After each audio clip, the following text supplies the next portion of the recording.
Hello বন্ধুরা, তোমরা কেমন আছো? আশা করি তোমরা অনেক অনেক ভালো আছো। আমিও ভালো আছি, কারণ আজ আকাশটা পরিষ্কার আছে, রোদ্দুর বেরিয়েছে। কাল এখানে অনেক বৃষ্টি হয়েছে, সাথে শিলাবৃষ্টিও হয়েছে, তাই মৌসুমটা খারাপ ছিল, আজ ভালো আছে। বন্ধুরা দেখো এই সাইডটা কেমন। এই সাইডটায় আমি এখানেই থাকি বন্ধুরা, দেখতে পাচ্ছ।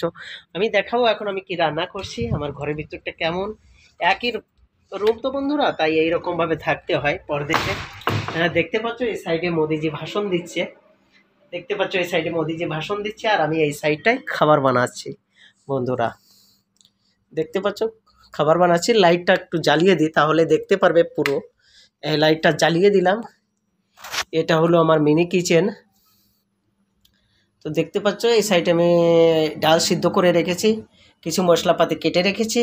আর এই সাইডে প্রায় ভাত হয়ে গেছে, ভাত বসিয়ে দিয়েছিলাম।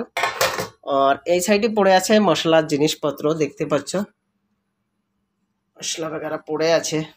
এই মিনি কিচেন দেখতে পাচ্ছিস, জলের বোতল আছে। আমি এতে এখন দেব একটু তেল বন্ধুরা, তেল না দিলে হবে না।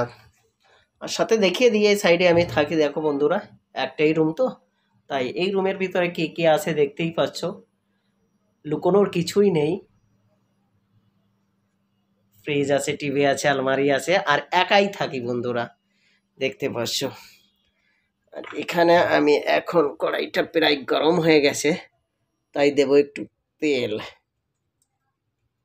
তেল দিয়ে দিলাম। তেল দেওয়ার পরে এটা কড়াইটা একটু তেজ করে দিলাম।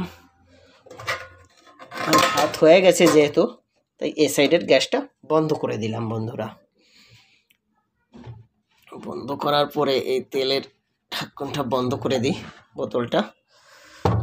আর এর মধ্যে দেব কিছু জিরা, তার জন্য জিরার কৌটাটাও খুলে নিতে হবে, হ্যাঁ না বন্ধুরা। একা একা পরদেশে কিভাবে কি করতে হয় তাহলে দেখতে পাচ্ছ বন্ধুরা। এখনো তেল গরম হয়নি, তাই বন্ধুরা কিছু দেয়নি, ঠিক আছে। আর এই সাইডে দেখো এই দুটো কি তোমরা দেখতে পাচ্ছ, কুল বন্ধুরা, বাংলায় কুল বলে। ডাল সিদ্ধ করে এটা প্রায় গরম হয়ে গেছে, দেখতে পাচ্ছ। তাই একটু নড়িয়ে দিচ্ছি। গ্যাস উনুনটা এইদিকে দিয়ে দিই, গরম হয়ে গেছে বন্ধুরা, দেখতে পাচ্ছ। জিরা দিয়ে দিলাম। আমার ডাল রান্না করার এটাই স্টাইল বন্ধুরা। এবার মশলা ঢেলে দেবো, দেখো। তারপরে একটু নড়াচড়া করব।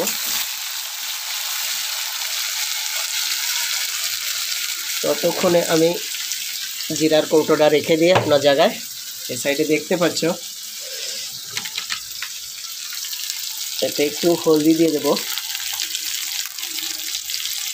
মনে হচ্ছে শেষ হয়ে গেছে, হলদিটা কম হয়ে গেছে বন্ধুরা। দিয়ে দিয়েছি, কোনো ব্যাপার না।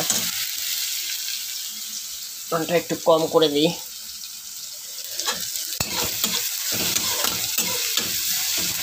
ঠিক আছে বন্ধুরা, কম করে গরম করতে দিলাম। প্রায় হয়ে গেছে মশলা। ডালের মধ্যে তোমরা ভাবছো কী মশলা দিয়েছি, এখানে পেঁয়াজ দিয়েছি, টমেটো দিয়েছি, আর একটু আদা কেটে দিয়েছিলাম বন্ধুরা, ঠিক আছে। এবার আমি কি করব, যে ডাল সিদ্ধ করে রেখেছিলাম এটা এর মধ্যে ঢেলে দেব বন্ধুরা, ঠিক আছে। আর এর থেকে যে কাঁচা লঙ্কা দিয়েছিলাম এগুলো খুঁটে খুঁটে উঠিয়ে নেব, ঠিক আছে। একটা একটা করে উঠিয়ে নেব, উঠিয়ে একটু পিষে দেবো বন্ধুরা, ঠিক আছে। ফের এইভাবে গরম করে দিলাম। আর যে লঙ্কাগুলো, কাঁচা লঙ্কাগুলো এর মধ্যেই দিয়েছিলাম, সেগুলো একটু থেতো করে নিয়েছি। এই দেখো, থেতো করে নিয়েছি। আর এখন এটা এর মধ্যেই দিয়ে দেবো বন্ধুরা, তাহলে আর শুকনো লঙ্কার গুঁড়ো দিতে হবে না, বুঝতে পারছো বন্ধুরা। এইভাবে বানালে আমার খুব ভালো লাগে, তাই এইভাবেই বানাই। জানি না তোমাদের কিরম বানায়, বাড়িতে কে বানায়। এই দেখো তো বন্ধুরা, এটাই ছিল আমার কিচেন। আর আমার ডাল রান্না একটু পরেই হয়ে যাবে, তাই তোমাদের সঙ্গে বহুত বহুত ধন্যবাদ এত পর্যন্ত আমার ভিডিওটা দেখার জন্য। এইভাবে সাপোর্ট করতে থাকো, ভালো লাগে বন্ধুরা, ঠিক আছে, বাই।